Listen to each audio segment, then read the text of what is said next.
जय गुरु महाराज, जय मामा बालेश्वर। जय मामा बालेश्वर। आज बड़ी सरवा के इस स्वागत कार्यक्रम में हमारे पार्टी के समस्त पदाधिकारी और ग्राम पंचायत बड़ी सरवा, साथ ही पड़ोसी और पूरे कुशलगढ़ और छोटी सरवा ब्लॉक के समस्त साथी, लंबे समय से डिमांड थी कि राजकुमार जी लोकसभा चुनाव हो गए, इसके बाद वापस आ नहीं पाए और मैं भी मन ही मन घुट रहा था क्योंकि समय मिल नहीं पाया था। लोकसभा चल गई और लोकसभा चलने के साथ ही हमारे 84 उपचुनाव हो गए, तो हम उपचुनाव में लग गए थे क्योंकि जो सीट मैं खाली करके आया था उस सीट को मेरा ही अपना ही आदमी बिठाना जरूरी था। मैं आज इस मंच के माध्यम से इस पांडाल में विराजमान हमारे बड़े बुजुर्ग, आपने लोकसभा में मेरे पे विश्वास किया और मुझे भारी बहुमत से जिताया, उसके लिए तहे दिल से धन्यवाद देना चाहूंगा। या फिर हमारे जिस तरह से लोकसभा के अंदर परिस्थितियां बनी थी, ये मामा बालेश्वर की कर्म भूमि रही है। गोविंद गुरु महाराज का इस इलाके के अंदर काम रहा है और उस समय से इस क्षेत्र के हमारे बड़े बुजुर्गों ने कसम खाई थी, कह रहे हैं किसी ने खिलवाई थी कि मामा बालेश्वर जी कह के गए थे कि फूलावाड़ा कार्य वोट न्याल हो। और एक बड़े दिग्गज नेता थे मालवीय जी, कांग्रेस में थे, लेकिन पता नहीं क्या हुआ और क्या नहीं हुआ, अचानक बीजेपी में चले गए लोकसभा में। इस कुदरत ने ऐसा संजोग बिठाया। इस बार मैं भी विधायक था, मेरे भी लोकसभा चुनाव लड़ने की कोई मंशा नहीं थी। विधायक बने थे, दो महीने हुए थे। 84 के जनता ने मेरे को बहुत प्यार देके विधायक बनाया था और संजोग ऐसा बैठा कि क्या बुद्धि आई, मालवीय जी बीजेपी में चले गए, बीजेपी जी की टिकट लिया जा। और अपने 12 आदिवासी पार्टी के पदाधिकारियों ने विचार किया राजकुमार जी आपको लड़ना पड़ेगा, और साथ ही इंडिया गठबंधन के अंदर हमारे कांग्रेस के भी कई लोगों ने अपन को साथ दिया। और ऐसा संजोग बैठा कि यानी बेफर्जी राजकुमार तैयार किया, आना बावजूद भी बांसवाड़ा डूंगरपुर ने जनता टस के मस्त ने था जी। मोदी जी भी आप जाइए, ते भी टस के मस्त ने था जी। आपने एक तरफा बहुमत देके मुझे सांसद बनाया। आपका मेरे पे, इस समाज का मेरे पे कर्ज है और मैं कोशिश करूंगा इन 5 सालों में, आने वाले जीवन में ये कर्ज उतारने का काम करूंगा। मेरे से जितना हो सके उतना। हमारे क्षेत्र में मैं भाई बता रहे थे लाइट को लेके, हम देख रहे थे वहां कार्यक्रम में कि बे सबसे बोला लाइट पासी कटी जाती है, तो खेतर में हमारे जो पानी वाला जाए बे अवस्था है लगभग एक या बे का केड़ी पानी पिए आना पेटी फिर लाइट जाती है। कहना नहीं चाहिए, लेकिन केंद्र में और राजस्थान में दोनों जगह भाजपा की सरकार है। हम भी नजदीक से दे रहे हैं, देख रहे हैं इनको। डबल इंजन की सरकार है, ये बताते थे, लेकिन लाइट कंपनी के ये विद्युत विभाग सारा का सारा प्राइवेट ठेके पे दे रहे हैं आज। और प्राइवेट ठेके पे देने से होगा क्या, आपका लाइट बिल बढ़ेगा।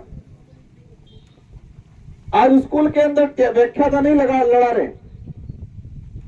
स्कूल में कमरे नहीं बना रहे, आरक्षण की लड़ाई हो, जल जंगल जमीन की लड़ाई हो, मैं सांसद बना हूं, ये लड़ाई आपके लिए दिल्ली के अंदर लड़ेंगे और जरूरत पड़ने पर आपको साथ देना है। इन सड़कों पे भी ये लड़ाई लड़ेंगे। जीवन तो सब गुजारते ही, ध्यान रखना। जानवर का बच्चा भी पैदा होता है और पैदा होने के बाद बड़ा होता है और जो मिले वो खा के पेट जानवर का बच्चा भी बढ़ता है। एक जानवर है, ये भी पेट भरता है। हम इंसान हैं और इंसान में भी आदिवासी समाज में जन्म लिया। तो हमारे डोकरे स्वाभिमान के लिए लड़ते थे, किसी के लालच में नहीं आते थे, स्वाभिमान के लिए लड़े हैं हमारे डोकरे। और हमको भी स्वाभिमान के लिए लड़ना है। हमारे पास भी कई प्रकार की बातें आती है, मैंने कहा हमें अभी कुछ नहीं मिलेगा चलेगा, लेकिन इस कौम की आने वाली पीढ़ी की लड़ाई हम लड़ेंगे। मैंने लोकसभा में अंदर एक बात बोली थी, आप 12,000 का बाथरूम दे रहे हो, अगर ये फ्री की योजना नहीं दोगे चलेगा, हमको हमारा जमीन का मालिकाना पूरा हक दे दो, अच्छी शिक्षा दे दो और आरक्षण दे दो, ये बात बोली थी मैंने। तो विरोधी को क्या लगा, राजकुमार तो योजना बनकर आ रहे हैं, फ्री की योजना राजकुमार बंद करा रहा है। मेरे कहने का अर्थ यह था कि 12,000 का बाथरूम आए, अच्छी बात है, लेकिन जेने घर में बाथरूम बनावजू खबो टबलो आवे 12,000 થઈ जी, एक दरवाजो 7,000 થઈ जी, दरवाजो लगाना। तो मेरे समाज का पढ़ा लिखा लड़के को आरक्षण मिल जाएगा, अगर आरक्षण मिल गया तो वो नौकरी लगेगा, और नौकरी लग गया तो 1.5 लाख का बाथरूम बनाएगा, 12,000 में सिर्फ डब्ल्यू लाइन मिलेगा। ये चाहते हैं हम लोग, इसलिए आपने जो एकता बनाई है उस एकता को बरकरार रखना। ये लड़ाई सत्ता पाने की लड़ाई नहीं है, सिर्फ पद पर बने रहने की लड़ाई नहीं है।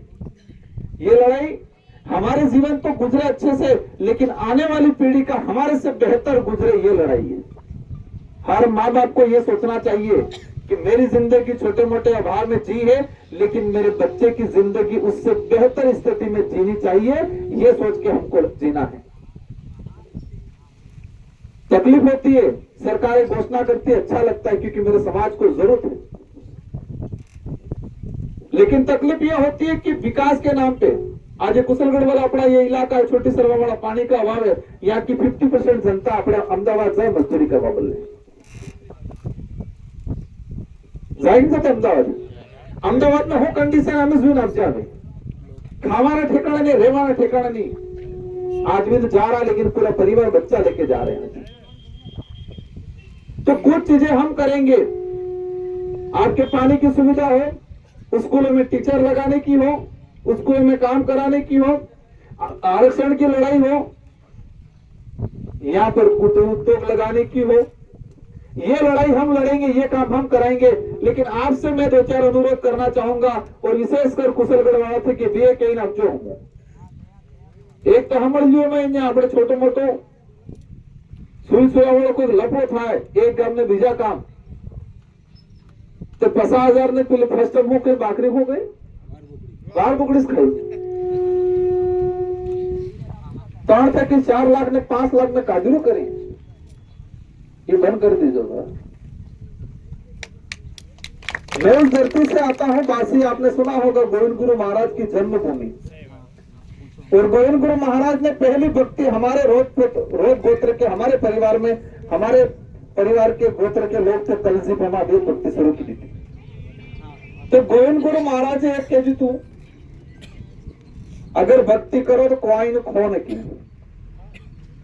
हो गया था, कोई नहीं खवाए। और इधर कैसे मुझे नहीं पता, लेकिन मेरे दादाजी को मैंने देखा है कि कोई के घर पे, बच्ची के घर पे शादी होने के बाद उसके घर पे मेहमान भी जाते तो कुछ लेके जाते, कहता कि कोई न घर में नहीं खवाए। और आज अपने 4-4, 5-5 लाख में दंड लिया तो अपने भटकचा नहीं भटकचा, ये बंद करना है। क्योंकि आपकी बच्ची उस घर में जा रही है, वो 5 लाख रुपए दे तो देगा, लेकिन जिंदगी भर आपकी बच्ची को लेके अहमदाबाद मजदूरी करवाएगा, वो जमीन बेच देगा। एक ये चीज आप थोड़ी कम कर देना। सेकंड नंबर पे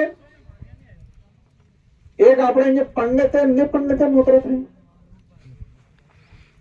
बाइक लग भी थे नौतरा पड़ी, वो है यू एवं नौतरा पड़े कि दबा भी नहीं, और पसे 5 साल ये नौतरा उतरवा बल्ले आदमी मजदूरी करे अहमदाबाद। ये चीजें कम कर देना। मैं जो समझा हूं इस इलाके के अंदर अपन एक ही हैं, आप भी हमारे भाई हो, लेकिन हमारे ये चीजें इतनी नहीं चलती, ये थोड़ा कम कर दीजिए। बीजो बच्चों के नशा पत्ता कम करवा देना, बालूस करा दीजिए सभा।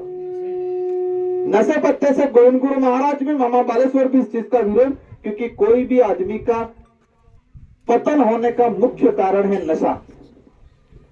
कोई भी परिवार अगर उसका पतन होता है कि खत्म होता है तो उसका नशा, अगर परिवार में नशा घुस गया तो परिवार खत्म हो जाता है। मैं देखता हूं हॉस्पिटलों के अंदर हमारे पदाधिकारी विचार करता हुआ मोरे समझ है जो राजकुमार जी रेला से, मैंने देखा हॉस्पिटलों के अंदर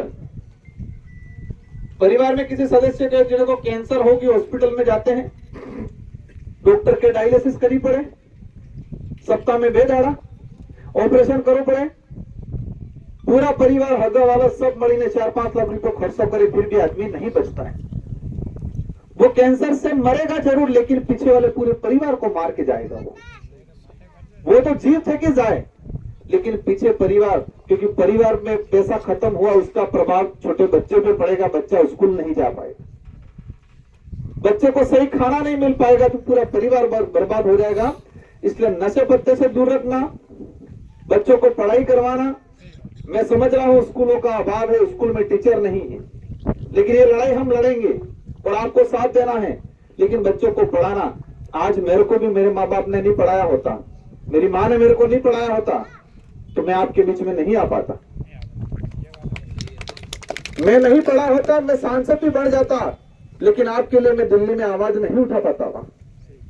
इसलिए पढ़ना बहुत जरूरी है। एक टाइम एक रोटी कम खा लेना चलेगा, बच्चों को पढ़ा देना। खेतर में आपने अनाज वावा या रोपा तो 4 महीने इन्हें उपज आवे, 4 महीने बाद, और 12 महीना साले, कटला साले 12 महीना, लेकिन बच्चे के ऊपर आपने मेहनत किया, इन्हें उपज आवेगा 10-12 साल में, और एक कार्यदक सालेगा जब तक अपने जीवन का तब तक सालेगा। एक बच्चे पे आपने 12 साल मेहनत किया, वो पैदावार होगी, वो नौकरी लगेगा, वो पैदावार होगी, तो आप जब तक जिंदा रहोगे तब तक उसकी उपज आपके लिए काम आएगी। समझे होंगे मेरी बात को, मैं समझ रहा हूं। इसलिए ये जो बहकाव वाले अभी चल रहा है बांसवाड़ा में आरक्षण के नाम पे रैली, अच्छी बात है, जरूरत है, हमको मिलना चाहिए, हम भी लड़ाई लड़ रहे हैं, हम भी कह रहे मिलना चाहिए। लेकिन जब हम लड़ रहे थे, हमारे 1167 भाई जब काकरी डूंगरी पे हम आंदोलन कर रहे थे शांतिपूर्वक, इन्हीं नेताओं ने गोलियां चलवाई, हमारे 2 भाई मर गए डूंगरपुर। जब ये मंत्री थे, जब इनकी सरकार थी, हम पे गोलियां चलवाई, 63 मुकदमे दर्ज किए हम पे, 63। तब तो कह रहे थे, ये लेटर लिख रहे थे कि ये नौकरियां आदिवासियों की नहीं है, और आज कह रहे हैं अच्छी बात है, समय भले लेट लेकिन अक्कल थे आप जी, कहना लीजिए अक्कल तमें, आप लोगों ने अक्कल सिखाई उनको। इसलिए कोई दिक्कत नहीं, आप लोग, हम भी आपके साथ हैं। डबल इंजन की सरकार की बात कर रहे हैं, फिर सड़क पे घूमने की क्या जरूरत है? एक लेटर जारी करा दो, हम खुले मंच पे बोलेंगे, आपको धन्यवाद देंगे, क्योंकि हम राजनीति के लिए नहीं, हम हमारे आने वाली युवा पीढ़ी के लिए, आने वाले भविष्य के लिए लड़ रहे हैं। इन्होंने सही काम किया होता, आज तीसरा मोर्चा नहीं आता आज। इसलिए आप सभी को तहे दिल से धन्यवाद। डरने की जरूरत नहीं, कोई कुछ भी कहे, राजकुमार अकेला है क्या करेगा यूं कहेंगे, लेकिन एक बात बोल के जाना चाहूंगा, मुझे संसद में किया तो मोदी जी ने ध्यान आपजो कहा बोलो राजकुमार है बांसवाड़ा वालों से, बांसवाड़ा जब में अटलो भाषण आज पढ़ नहीं सकते। पूरा देश बांसवाड़ा को जानने लगा है, परिवर्तन हुआ है बहुत कुछ। कह रहे माहौल खराब हो गया, माहौल आनंद खराब थी गयो। कह रहे विकास खत्म हो जाएगा, विकास आनंद से खत्म तो ही बंद थी गयो। चिंता मत करना, बड़े बड़े प्रोजेक्ट भी लाएंगे, हमारे बच्चों की शिक्षा के लिए भी काम करेंगे, और आरक्षण की लड़ाई बहुत जोरदार तरीके से लड़ेंगे। आपको साथ देना है और इम्प्लीमेंट भी कराएंगे, आप घबराने की जरूरत नहीं है। मैं लोकसभा चुनाव के बाद इस इलाके में नहीं आ पाया, वो इसलिए नहीं आ पाया, लोकसभा चली और मेरे 84 के उपचुनाव थे, मेरे को वहां बचाना जरूरी था। यह हमरो जो पड़ जाता व्यारा हमो ने पड़े, हमो सिसड़ जिम गई, हाँ एवं पड़ जाता भी। इसलिए फिर भी जनता ने 84 की जनता ने शानदार जवाब दिया है, और अपना ही आदमी वापस वहां जीत गया है, मैं फ्री हो गया। और आपके साथ में सुख दुख में आपके बीच में रहूंगा, आप चिंता मत करना। इन्हीं शब्दों के साथ धन्यवाद, आभार, जय जोहार, जय बिल फतेह। धन्यवाद।